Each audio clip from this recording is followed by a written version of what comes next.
Hyderabad airport पर यात्रियों का हंगामा देखने को मिल रहा है। वियतनाम जाने वाली फ्लाइट में देरी होने से लोग नाराज हैं। वियतनाम एयरलाइंस की उड़ान में 12 घंटे से ज्यादा की देरी। विमान के 194 यात्री कल रात से एयरपोर्ट पर ही फंसे हुए हैं। कल रात 11:55 पर विमान को हैदराबाद से हनोई जाना था, लेकिन तकनीकी खराबी हुई और तकनीकी खराबी की वजह से उड़ान में देरी और अभी तक यात्री इंतजार ही कर रहे हैं।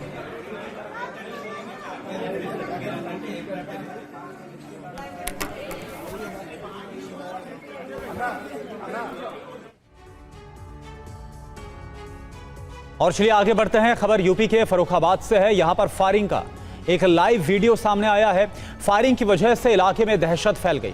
टहलने निकले लोगों ने भागकर किसी तरह से अपनी जान बचाई है। देखिए आप। एक हाथ में बंदूक और 20 लाख पर दनादन दागी गोलियां, एक के बाद एक फायर, खुलेआम दिन दहाड़े बेखौफ होकर गोलीबारी। हमलावर फिल्मी स्टाइल में फायरिंग कर रहा है। पूरे इलाके में दहशत फैली हुई है। पूरा इलाका गोलियों की बरसात से थर्रा रहा है। वीडियो यूपी के फर्रुखाबाद का है, जहां पौष कॉलोनी आवास विकास में सड़क पर टहल रहे दंपति संजय तोमर और उनकी पत्नी अर्चना पर जानलेवा हमला किया गया। दोनों ने भागकर अपनी जान बचाई। अभियुक्त इलाके का दबंग है, जिसकी तलाश जारी है। तेज रफ्तार से जो गाड़ी चला रहा था उस व्यक्ति का नाम बादल श्रीवास्तव पुत्र शरद श्रीवास्तव है, जो कि शराब के नशे में था। इस व्यक्ति को जब संजय सिंह द्वारा टोका गया तो बादल श्रीवास्तव ने अपनी गाड़ी में रखी पिता की लाइसेंसी राइफल से 2 फायर किए, वह मौके से भाग गया। पुलिस तफ्तीश में अब कई परतें खुली। अभियुक्त ने कार में रखी उसके पिता की लाइसेंसी राइफल से गोलीबारी की थी। इस दौरान छीना झपटी हुई। पिता और परिजनों को आता देख दंपति भागे तो पीछे से अभियुक्त बादल श्रीवास्तव ने 2 फायर किए। अभियुक्त सीसीटीवी फुटेज में फायरिंग करता रहा और साथ में उसके पिता शरद श्रीवास्तव अन्य लोग भागते हुए दिख रहे हैं।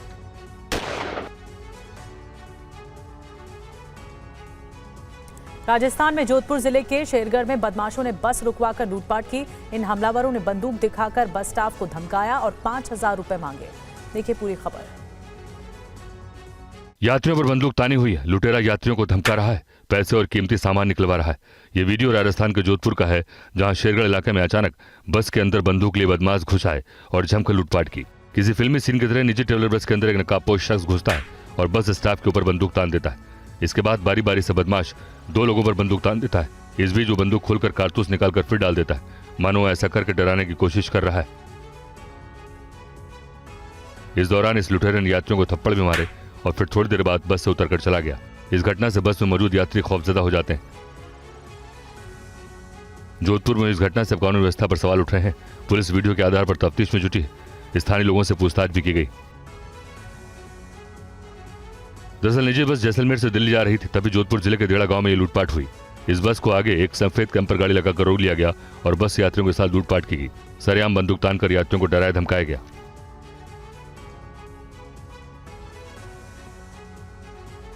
बात अहमदाबाद की। अहमदाबाद के एक ज्वेलरी शॉप में लूट की कोशिश की गई। एक महिला ने ज्वेलरी शॉप मालिक की आंखों में लाल मिर्च डालकर लूटने का प्रयास किया। हालांकि महिला अपने मंसूबों में कामयाब नहीं हो पाई। पूरी खबर देखिए। इस ज्वेलरी शॉप में एक महिला खड़ी और आभूषणों की कीमत पूछ रही। ये क्या? अचानक महिला ने मिर्ची का पाउडर निकाला और दुकानदार की आंख में झोंक दिया। यह हैरान करने वाला वीडियो अहमदाबाद का है। ये महिला ज्वेलरी स्टोर को लूटने के इरादे से पहुंची थी, लेकिन उसके साथ जो हुआ उसकी शायद ही किसी ने कल्पना की हो। स्टोर में दाखिल होते ही महिला ने दुकानदार की आंखों में लाल मिर्च डाली और लूट की कोशिश करने लगी, लेकिन मिर्च फेंके जाने के बाद भी स्टोर मालिक ने महिला को पकड़ लिया और उस पर थप्पड़ बरसाने शुरू कर दिए। दुकानदार ने महिला को 20 सेकंड में 20 थप्पड़ मारे। इतना ही नहीं, पिटाई के बाद वो महिला को खींचकर दुकान के बाहर ले जाता है। ये पूरी वारदात स्टोर में लगे सीसीटीवी कैमरे में रिकॉर्ड हुई। ये मामला अहमदाबाद के एक फेमस ज्वेलरी स्टोर का है। वीडियो में देखा जा सकता है कि एक महिला ग्राहक बनकर दुकान में आई थी। शुरू में उसने बड़े आराम से कुछ गहने देखने शुरू किए। दुकानदार भी सामान्य तरीके से उसे गहने दिखा रहा था। कुछ देर बाद जब महिला ने देखा कि दुकान में भीड़ कम है, तो उसने अचानक अपने पर्स से लाल मिर्च का पाउडर निकाला और दुकानदार की आंखों में फेंक दिया।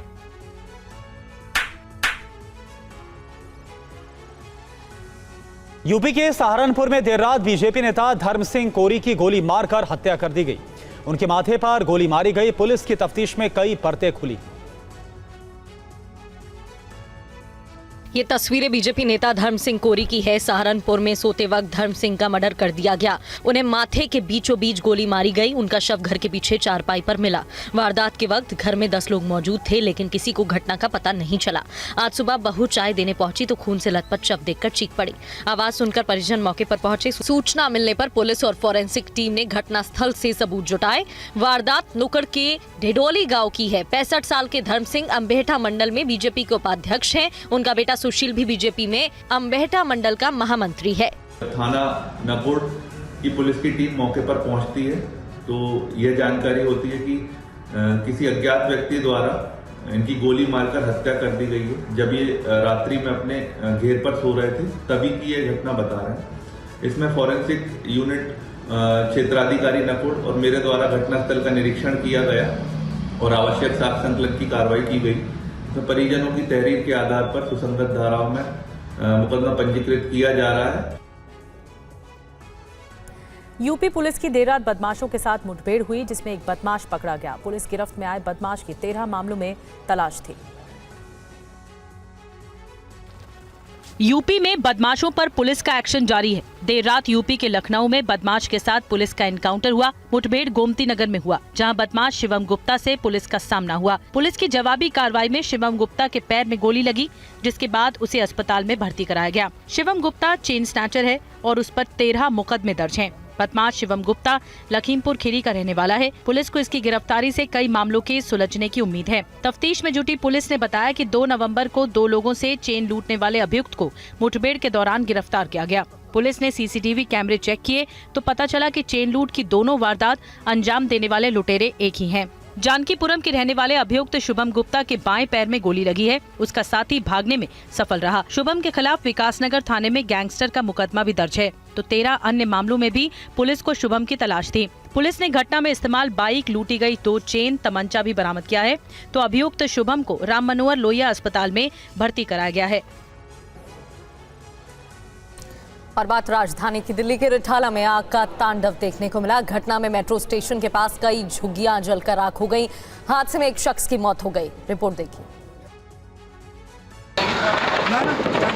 दिल्ली के रोहिणी सेक्टर 5 में रिठाला मेट्रो स्टेशन के पास झुग्गियों में उस समय कोहराम मच गया जब लोग भीषण आग की चपेट में आ गए। आग लगते ही पूरे इलाके में चीख पुकार मच गई। लोग जान बचाने के लिए भागते नजर आए। खबर मिलते ही दमकल विभाग की टीम मौके पर पहुंची। राहत और बचाव का काम शुरू किया गया। करीब 8 घंटे में इस भीषण आग पर काबू पाया गया। घर में रखा सामान जलकर राख हो गया। राहत और बचाव के काम के दौरान एक व्यक्ति का शव बरामद किया गया। ओहो, ये तो भयंकर हो रही है। बताया जाता है कि यहाँ मौजूद 500 झुग्गियां जलकर राख हो गई। जिले की डीएम सौम्या सौरभ ने हालात का जायजा लिया। उन्होंने कहा कि यहाँ रह रहे लोगों के लिए उचित व्यवस्था की जाएगी। झुग्गी में रह रहे लोगों को पास के राहत कैंप में ठहराया जाएगा। का अनुमान है कि लगभग झुग्गियाँ थी और जो देखने पे लग रहा है कि रहते भी थे और काम भी यहीं से करते थे। तो अभी तो कम्प्लीटली आग लग गई है और अभी हम लोग एडमिनिस्ट्रेशन की तरफ से पूरा यहाँ पे अरेंजमेंट कर रहे हैं। हमने पूरा कोऑर्डिनेशन कर लिया है डूसिप के साथ, जल बोर्ड के साथ, और कम्युनिटी सेंटर में हमारा इनका रिलीफ सेंटर टेम्पररी है। न मांग में सिंदूर न दूल्हे ने पहनाए मंगलसूत्र। यूपी के झांसी में सीएम सामूहिक शादी विवाह कार्यक्रम में एक अजीबोगरीब झलक देखने को मिली। हुआ क्या, आप रिपोर्ट देखिए। रंग बिरंगा पंडाल है, हर तरफ चहल पहल दिख रही है। बिल्कुल शादी समारोह जैसी हर तस्वीर है। मंडप सजा है, पंडित जी भी बैठे हैं, लेकिन दूल्हा दुल्हन कहाँ है? तो साहब देखिए, दूल्हा दुल्हन तो गिफ्ट समेटने में लगे। पहले लेंगे गिफ्ट, फिर देखेंगे क्या करना है। एक और तस्वीर देखिए। देखिए दूल्हा दुल्हन के जोड़े में ये लोग कैसे गद्दे, गहने और अन्य साजो सामान लेकर जा रहे हैं। ये तस्वीरें हैं यूपी के झांसी की, जहाँ गुड़सराय में आयोजित सीएम सामूहिक विवाह में हंगामा मच गया। मंडपों के नीचे जोड़े भागते नजर आए। किसी ने ना तो फेरों की रस्म निभाई और ना मांग भरी गई, ना ही किसी ने विवाह का संस्कार पूरा किया। इतना ही नहीं, जब पंडितों ने आवाज लगाई तो जोड़े ये कहकर निकल गए कि थोड़ी देर में आते हैं, लेकिन लौटे ही नहीं। शादी करके आए, लेकिन आपने जो है अपनी पत्नी की मांग नहीं भरी है। क्यों नहीं भरी है? टीका लगा, मांग क्यों नहीं भरी? शादी तो लगभग मांग भरने के बाद ही मानी जाती है ना, क्यों नहीं भरी है? ऐसे एक दो नहीं बल्कि कई जोड़े मिले जो सिंदूर लगाने के सवाल पर एक दूसरे को देखते नजर आए। अधिकारी हालात को भांपते ही निकल लिए, जवाब देने के लिए कोई नहीं। इससे पहले जोड़ों का रजिस्ट्रेशन कराया गया। लोगों ने लाइन में खड़े होकर कागजी कार्रवाई पूरी की। मंत्रोच्चारण साथ एक दूसरे को माला भी पहनाई। अयोध्या मेडिकल कॉलेज के छात्रों को गलती करने पर अनोखी सजा मिल रही है। छात्रों को अपनी कॉपी में राम राम लिखना होगा। जो जिस धर्म को मानता है, जिसे मानता है, वो लिख सकता है। राष्ट्रीय दर्शक कॉलेज अयोध्या में अब छात्रों को अनुशासनहीनता करने पर उन्हें क्लास से नहीं निकाला जाएगा, न ही कोई आर्थिक और मानसिक दंड दिया जाएगा। अब उन्हें दंड के रूप में अपनी कॉपी पर 11 से 51,000 तक राम राम लिखना होगा। आप तस्वीरों में देख सकते हैं, इस कॉलेज के प्राचार्य डॉक्टर सत्यजीत के हाथ में वही कॉपी है। छात्रों ने गलती करने पर दंड के रूप में राम राम लिखा है। कॉलेज प्रशासन का मानना है कि छात्र छात्राओं को अनुशासनहीनता के बाद कठोर दंड देने से उनकी मानसिक स्थिति पर गलत प्रभाव पड़ता है, इसलिए उन्हें राम नाम लिखने का दंड दिया गया है। कॉलेज के प्राचार्य कहना है कि इस दंड से छात्र अपने संस्कार और संस्कृति के करीब आएंगे। कॉलेज का कहना है कि इसमें धर्म कोई बाधा नहीं है, जो जिस धर्म का है उसे उसी धर्म के हिसाब से लिखना होगा।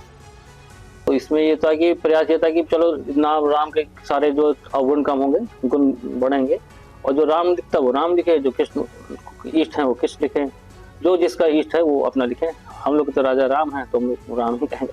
तो सर इस मुस्लिम समाज के कुछ लोग तो हैं, तो वो अब जो उनके पद्धति है वो उसमें लिखें। बात एमपी के रीवा में बीच सड़क पर एक शख्स के साथ मारपीट हुई। हमलावर इस युवक का अपहरण करने की कोशिश करने लगे, लेकिन मौके पर जमा हुई भीड़ से घबराकर अपने मंसूबों में वो कामयाब नहीं हो पाए। रिपोर्ट देखिए। युवक को दिन दहाड़े अगवा करने की कोशिश की गई। पहले बाइक रोकी, फिर मारपीट की गई। इसके बाद बोलेरो में बैठाने लगे बदमाश। तस्वीरें एमपी के रीवा की हैं। बिछिया इलाके के चिरहुला मंदिर के पास युवक के अपहरण की कोशिश हुई। पूरी घटना पास में लगी सीसीटीवी में रिकॉर्ड हो गई। इसका वीडियो आज सुबह सामने आया। इस मामले में पुलिस ने 3 अभियुक्तों को गिरफ्तार कर लिया। मेहसाओं के रहने वाले नितिन चौरसिया रीवा से काम कर घर लौट रहे थे, तभी चिरहुला मंदिर के सामने गीता सुपर बाजार के पास उसकी बाइक के आगे बोलेरो लगाकर 3 युवकों ने रोक लिया। इसके बाद अभियुक्तों ने नितिन से मारपीट की और जोर जबरदस्ती कर बोलेरो में बैठा लिया। मौके पर मौजूद दुकानदार और परिचितों के हल्ला मचाने पर भीड़ एकत्रित हुई। घबराकर 2 अभियुक्त बोलेरो लेकर भाग गए, जबकि एक को लोगों ने पकड़कर पुलिस को सौंप दिया। इसके बाद पीड़ित के परिजन भी मौके पर पहुंच गए। अभियुक्त अंकित वर्मा को मौके पर पकड़ लिया गया, जबकि शुभम उर्फ मोटा और राबड़ी कृष्णा रावत को बाद में गिरफ्तार किया गया। तीनों के खिलाफ किडनैपिंग की कोशिश और मारपीट की धाराओं में मामला दर्ज हुआ। अजित पवार के बेटे पार्थ पवार से जुड़ी लैंड डील रद्द कर दी गई है। सीएम देवेंद्र फडणवीस ने जांच के आदेश भी दे दिए हैं।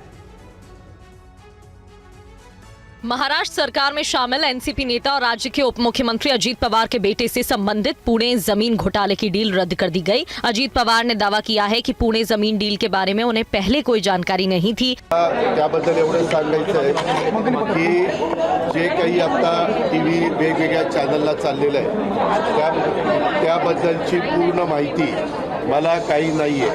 माझा त्या गोष्टीशी डायरेक्ट अजित पवार म्हणून दुरान्वयी देखील संबंध नाही। वहीं मुख्यमंत्री देवेंद्र फडणवीस ने मुख्य सचिव विकास खरगे के नेतृत्व में जांच समिति गठित की। जांच रिपोर्ट 1 महीने में आएगी। असं आहे की या प्रकरणाच्या संदर्भात सगळी माहिती मी मागवलेली आहे।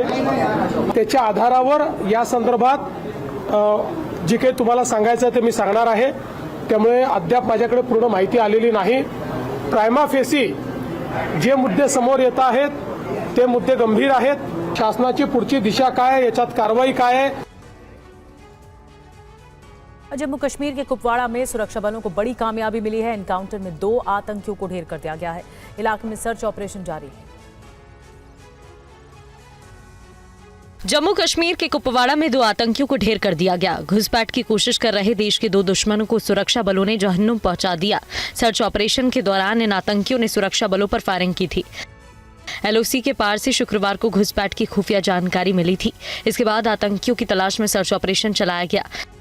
भारतीय सेना की यूनिट चिनार कॉर्प्स ने बताया कि सर्च ऑपरेशन के दौरान आतंकवादियों ने अंधाधुंध गोलीबारी की थी।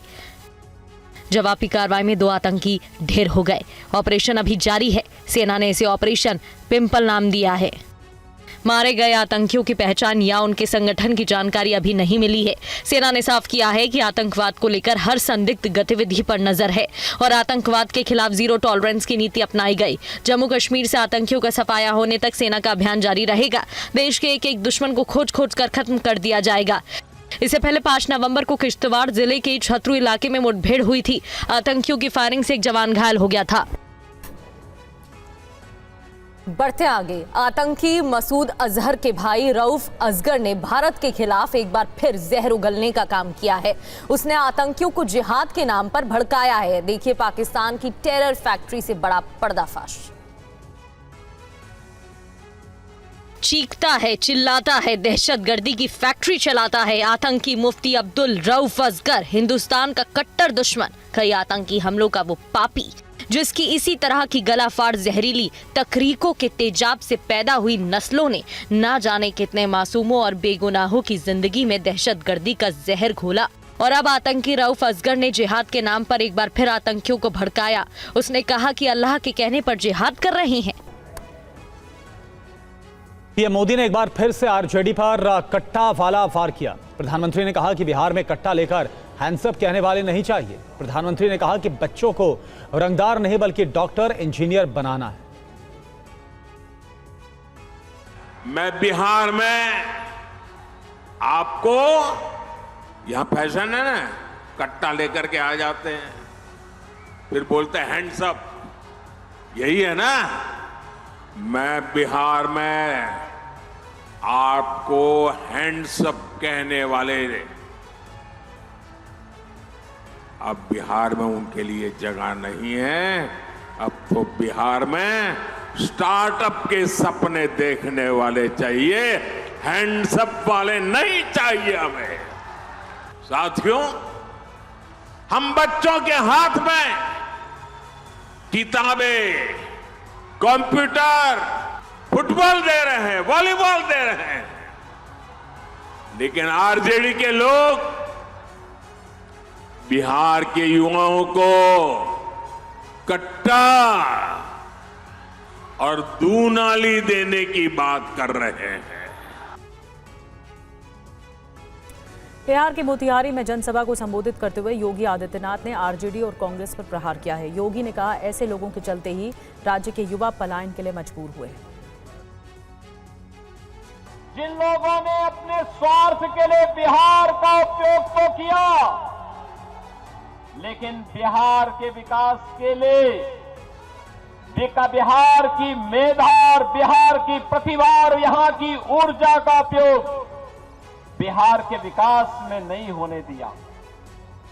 बिहार का नौजवान मेहनत करता था, उसकी मेधा और उसकी प्रतिभा का लोहा देश और दुनिया मानती है, लेकिन जब बिहार के विकास की बात आती तो कांग्रेस और आरजेडी के लोगों की दलाली इस नौजवान की मेधा को कुंद कर देती थी। हताश और निराश बिहार का प्रतिभा, यहां का नौजवान प्लान करने के लिए मजबूर हो गया था। पिछले 20 वर्ष में एनडीए की सरकार में नीतीश बाबू के नेतृत्व में बिहार में सुशासन की आधारशिला सुदृढ़ हुई है। और पहले चरण के चुनाव के बाद आरजेडी ने वैशाली की स्ट्रांग रूम में गड़बड़ी का आरोप लगाया है। पार्टी ने वीडियो पोस्ट कर आरोप लगाया है कि यहां खेल हो रहा है। ये सीसीटीवी वीडियो वैशाली का है। हाजीपुर में मौजूद एक स्ट्रांग रूम की तस्वीर है। आरजेपी ने अपने सोशल मीडिया हैंडल पर इस तस्वीर को वायरल करते हुए स्ट्रांग रूम में कथित गड़बड़ी का आरोप लगाया है। पार्टी का आरोप है कि पिकअप वैन को रात के वक्त स्ट्रांग रूम जाते हुए देखा गया है। आरोप लगाया गया है कि गाड़ी के निकलने के समय सीसीटीवी कैमरा ऑफ करने का आरोप भी है। ये कैमरा 5 मिनट से बंद है। 129 मनार विधानसभा का कैमरा बंद हो चुका है। नाइट का 11:53। देखिए भाई, बड़ा खेल हो रहा है।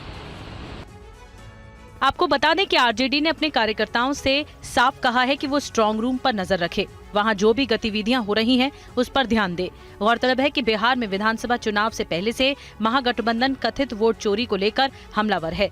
चुनाव से पहले हुए एसआईआर को लेकर भी विपक्ष ने सवाल उठाए थे।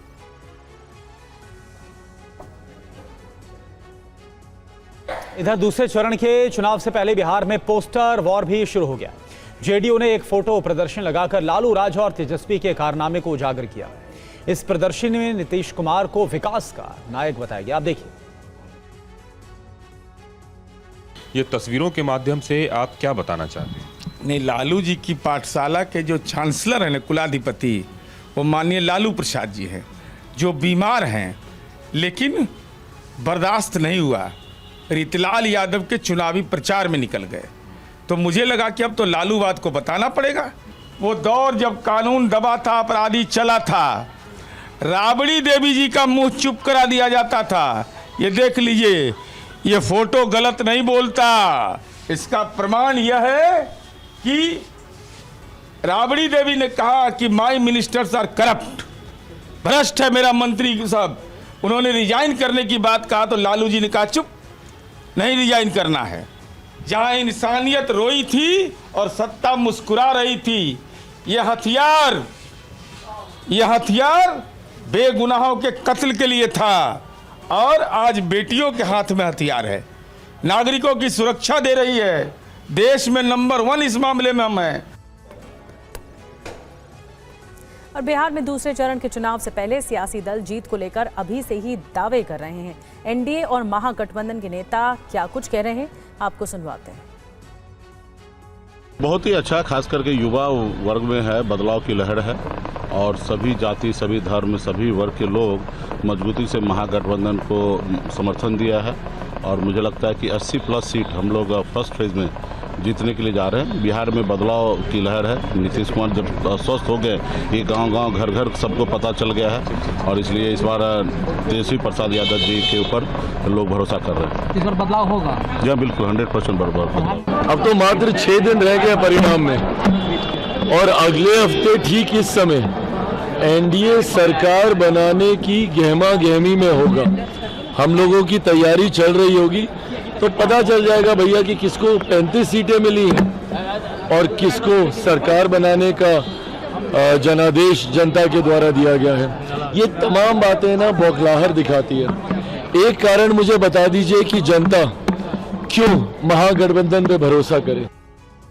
आगामी संसद सत्र को लेकर 1 दिसंबर से चलेगा संसद का शीतकालीन सत्र। 19 दिसंबर तक शीत सत्र चलेगा। संसदीय कार्य मंत्री किरेन रिजिजू ने इस बारे में जानकारी दी है। 19 दिन के सत्र में 15 बैठकें होंगी कुल। राष्ट्रपति द्रौपदी मुर्मू ने सत्र की तारीखों की मंजूरी दे दी है। तो ये बड़ी खबर है आगामी शीतकालीन सत्र को लेकर और इससे लेकर संसदीय कार्य मंत्री किरेन रिजिजू की तरफ से जानकारी दी गई है। 19 दिन का ये पूरा सत्र होगा, कुल 15 बैठकें होंगी इसमें।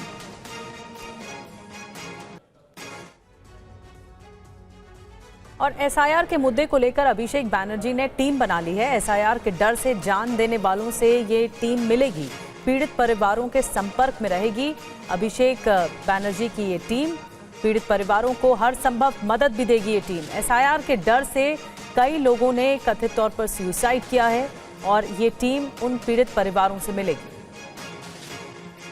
और क्या जानकारी है, अभिषेक बैनर्जी की ये टीम कहां-कहां जाएगी, किन-किन परिवारों से मुलाकात होगी? रविशंकर दत्ता और ज़्यादा जानकारी के साथ जुड़ गए हैं। रवि, क्या जानकारी मिल रही है, क्योंकि कथित तौर पर ये बात सामने आई थी एसआईआर के डर से कई लोग आत्महत्या कर रहे हैं, सुसाइड कर रहे हैं। अब आगे क्या डिटेल में खबर मिल रही है?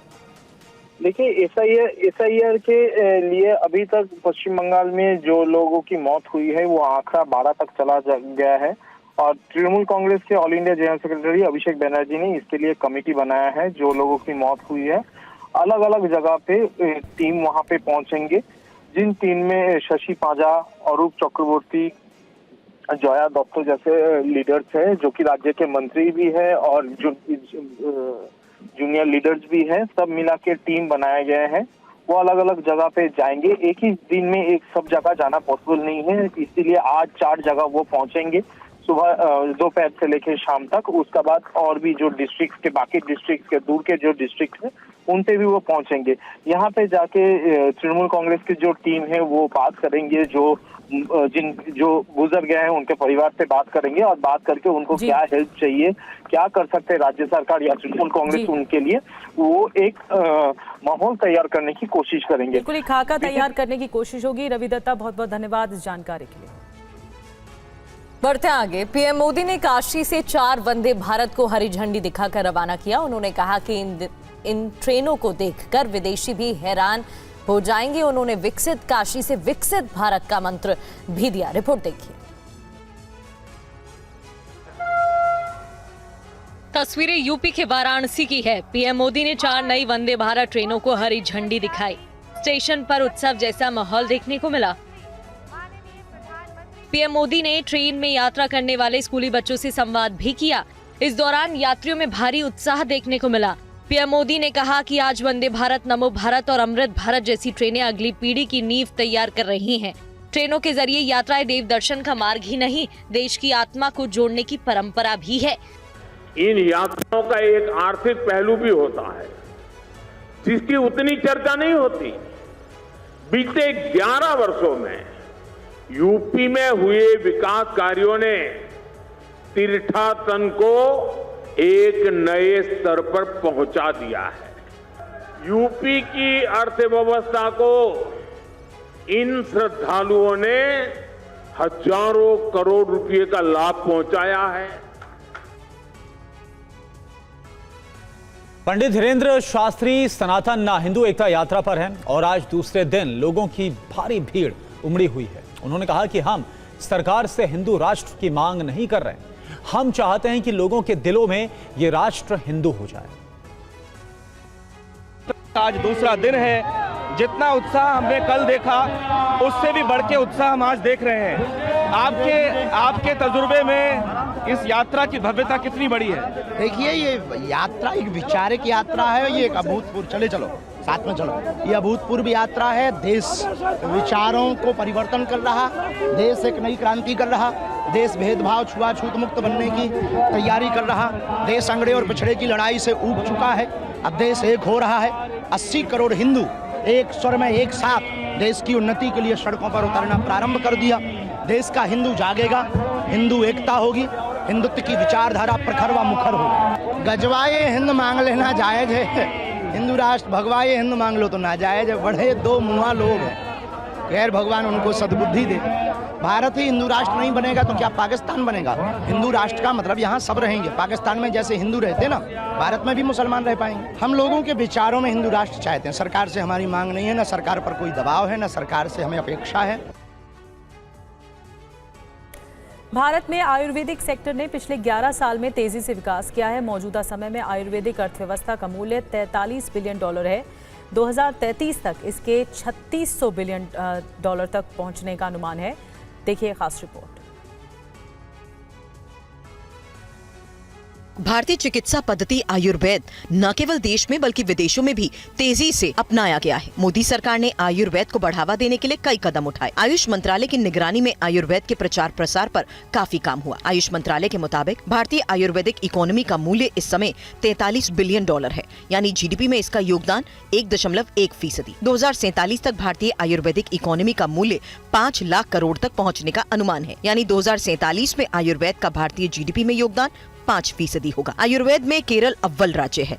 केरल की आयुर्वेदिक इकोनॉमी 15,000 करोड़ की है, जिसके 2031 तक 60,000 करोड़ होने का अनुमान है। भारत इस समय 100 से ज्यादा देशों को आयुर्वेदिक प्रोडक्ट्स का निर्यात कर रहा है। केरल जैसे राज्य वेलनेस टूरिज्म को बढ़ावा देने में खासी भूमिका निभा रहे हैं। भारतीय आयुर्वेदिक इकोनॉमी की ग्रोथ के पीछे स्वास्थ्य को लेकर बढ़ रही चेतना, सरकार का आयुष मिशन, ग्लोबल मांग और निर्यात, wellness tourism, e commerce platform जैसे कारणों की खासी भूमिका रही।